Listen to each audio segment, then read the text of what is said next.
Welcome to Earth, Part 2. We were in the middle of talking about how mountains formed, and so I was bringing up to you that we've already kind of discussed how several of these mountains are formed. We know what a mountain is. It's an elevated part of the Earth's crust. It could be formed by folding, faulting, or volcanic activity, and actually we have talked about all three. Folding occurs when you have part of the crust that's being pushed from both sides, as long as it pushes slowly and there's sufficient flexibility in the crust, then you're going to end up with folded mountains. If it actually pushes upward for both of them, you end up with faulted mountains, or if one faults and goes up over the other one. Um, and obviously, volcanic mountains occur when you have volcanism, where you end up with typically as a result of some sort of a subduction, either a subduction or a hot zone or a hot spot where volcanism happens and it just builds the volcano up, and up, and so you end up with a volcanic mountain.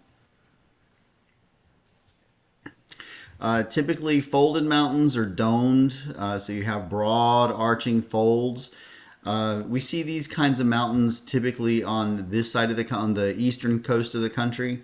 Fault block mountains are mountains that we tend to see on the western side of the mountain of the continent. The Rocky Mountains are a prime example of fault block mountains. And then, of course, volcanic mountains. A prime example of volcanic mountains would be the Hawaiian Islands.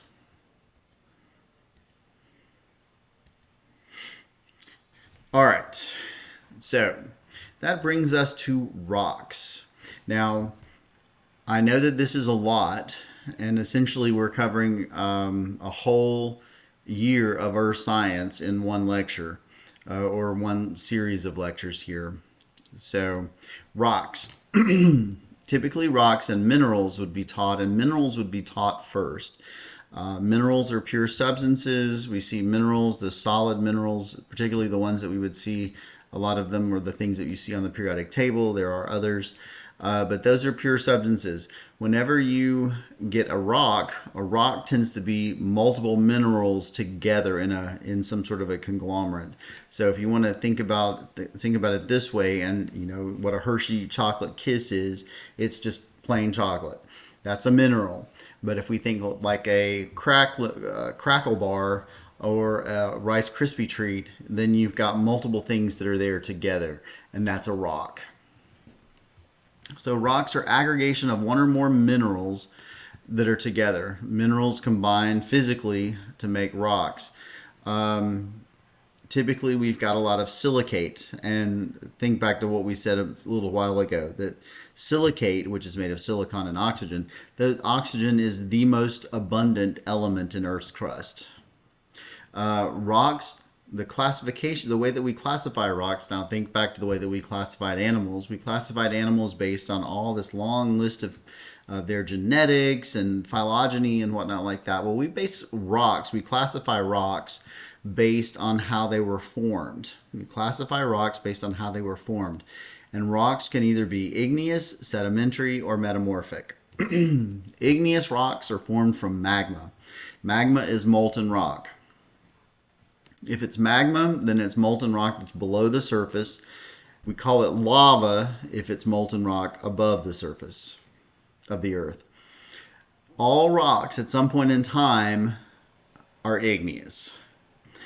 Because igneous rocks are formed when either lava or magma cools directly. So about 2/3 of the Earth's crust is made up of igneous rock. Things like granite. Okay, granite is a light colored rock. It's made up of silicate minerals, quartz, mica, and feldspar, and has visible grains in it. And the size of those grains is going to be determined by how quickly it cools. The slower it cools, the bigger the grain. If it cools really rapidly, then you're going to have very small grains in it. Basalt is a very common volcanic rock. It's dark, it's very dense, and the grains are too tiny to see. That's because basalt is a rock, an igneous rock that was formed above the land where magma tends to cool directly. Granite, on the other hand, is an igneous rock that occurs when magma cools at a much slower pace, and so you end up with clear grains in it. Sedimentary rocks, on the other hand, occur when small bits of other types of rock come together and are cemented together. Okay, cemented together over time, either by way of dissolved minerals coming between them and then coming out of solution, and so you've got this kind of a conglomerate. So things stick together. So going back to the Rice Krispie treats, the Rice Krispie treats, when you have the Rice Krispies, the marshmallows and whatever else, and they just kind of solidify into this rock, and that's essentially what a sedimentary rock is. Sedimentary rock is the type of rock, if you're going to find fossils, sedimentary rock is the type of rock that you're going to find fossils in, because this type of rock doesn't heat up. This type of rock isn't rock that was heated up and melted or anything like that. This was formed layer after layer after layer that essentially becomes a rock over time. So when we have particles of dissolved material solidifying between other particles, then this is what we end up with, this sedimentary rock. So you have accumulations of sediments that ultimately become rock. And we refer to that as lithification. Okay, lithification, which literally means becoming stone. Okay, so lithification is becoming stone, where the particles are compacted and then cemented. Compacted together and then cemented. Metamorphic rocks. Well, if igneous rocks are formed when something completely is melted and it cools down, sedimentary rocks are formed when layers are laid down and there's no heat or anything involved, and they become, through lithification, they become rock, by compaction and cementation. Metamorphic rocks happen as a result of having high heat and pressure, but things don't completely melt. Okay, so this is previously existing rock that are changed by heat and pressure into a distinctly different rock. So if we take a rock of any kind and we partially melt it and change some of the minerals in that partial melting process, then we end up with metamorphic rock. So like shale, and what shale becomes slate, becomes schist, becomes gneiss. If we're as we're melting, limestone becomes marble, sandstone becomes quartzite. So one type of rock becomes another type of rock. Now notice what's down here at the bottom. If any of these types of rock completely melt and recool, then you've got granite, which is an igneous igneous intrusive rock, underground magma cooling, melted quartz, melted calcite. So you get these igneous rocks down here at the bottom. So that means that rocks can constantly be changed from one type of rock to another. We refer to this as the rock cycle. Any type of rock can be eroded and weathered, become particles. Those particles can cement together and you end up with sedimentary rock.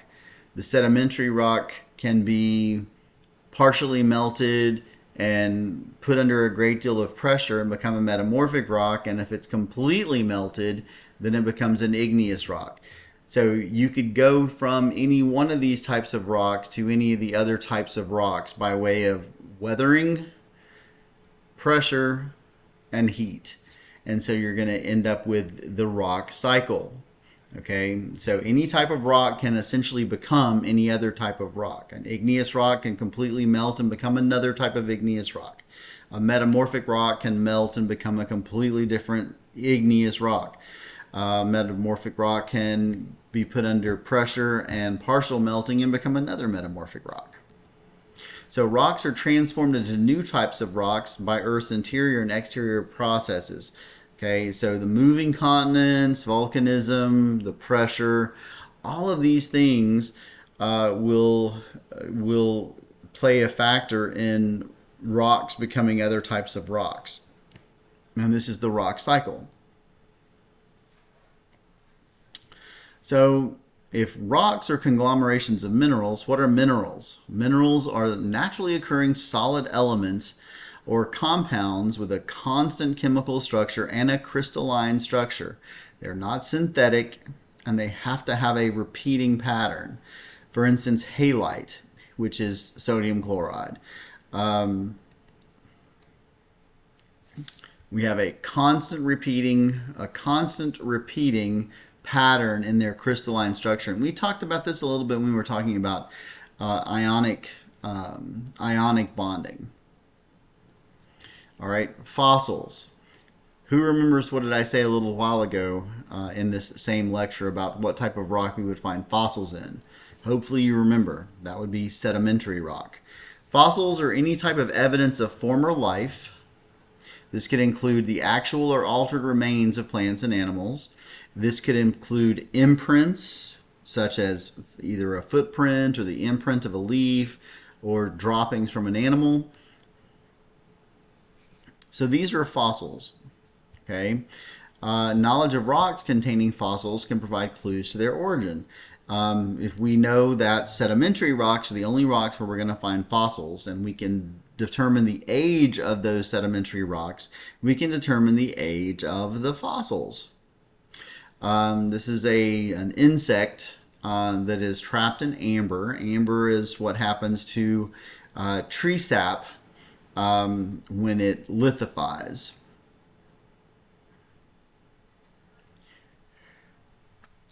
So you might have this an insect that got trapped in amber because it was sitting on a tree, got trapped in sap, and then as that sap hardened into rock, you trap the insect inside amber.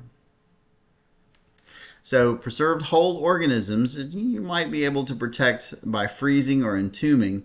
We have found a lot of whole organisms by the fact that they were essentially frozen.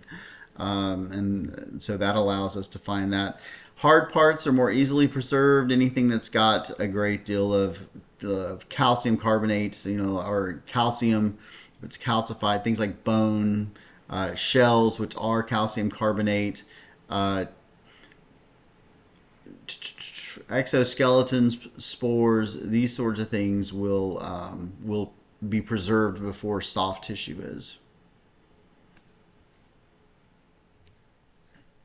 So when we're talking about types of fossils, you could have a mold or a cast.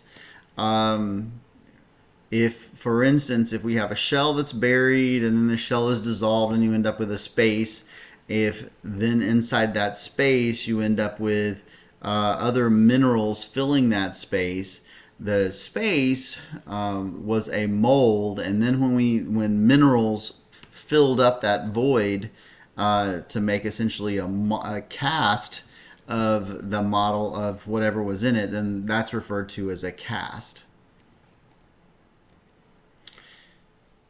So when we're thinking about carbon, most things that are carbon don't really preserve detail of the internal structure, but we get a good idea of the shape from what they leave behind. For instance, if this was a plant in mud, a plant would leave an impression in the mud, and as the organic material is dissolved or disintegrates, the voided space that's there is filled up with minerals, and so you end up with an imprint. So you have a mold and then a cast of the plant itself. So shell may dissolve, but it's going to leave a rock in the mold. So mold is when you have an empty space, and then when you fill it with sediment, it may fill the mold and cause a cast.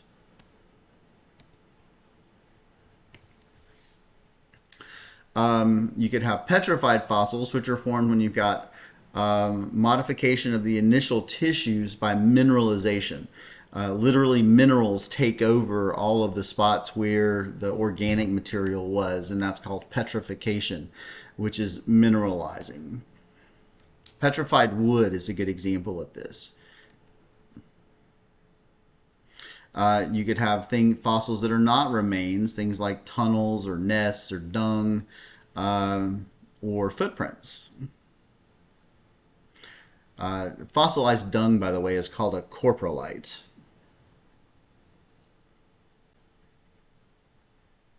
And here's a footprint. So you've got petrified wood up in the top picture and then a footprint in the bottom. We can use fossils to determine the order of geologic events. By using fossils, we can determine the order that particular types of organisms existed on the earth. Typically, the older fossils are going to be those that are deeper, and younger fossils are closer to the surface. And so we can kind of put together a chronology of our fossils. If we have index fossils, which if we already have determined how the age of a particular fossil in one place, and we find that same fossil someplace else, then we can make the same, can say, oh, well, we know that this fossil occurs at this particular time, or this organism appears at this particular time. And we refer to that as an index fossil. And relative dating is what I said a second ago, where typically if we have multiple strata, multiple layers, those things that are in deeper layers are older than those things that are above, and that's called relative dating.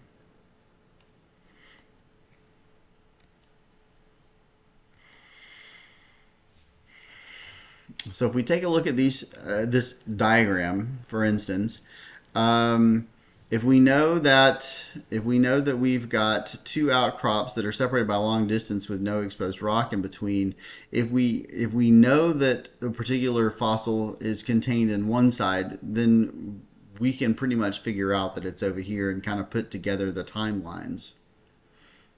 So this limestone and this shale can be correlated by the fossil in which they contain. So if it's the same animal, then those two things are going to correlate, and so can this shale and this sandstone.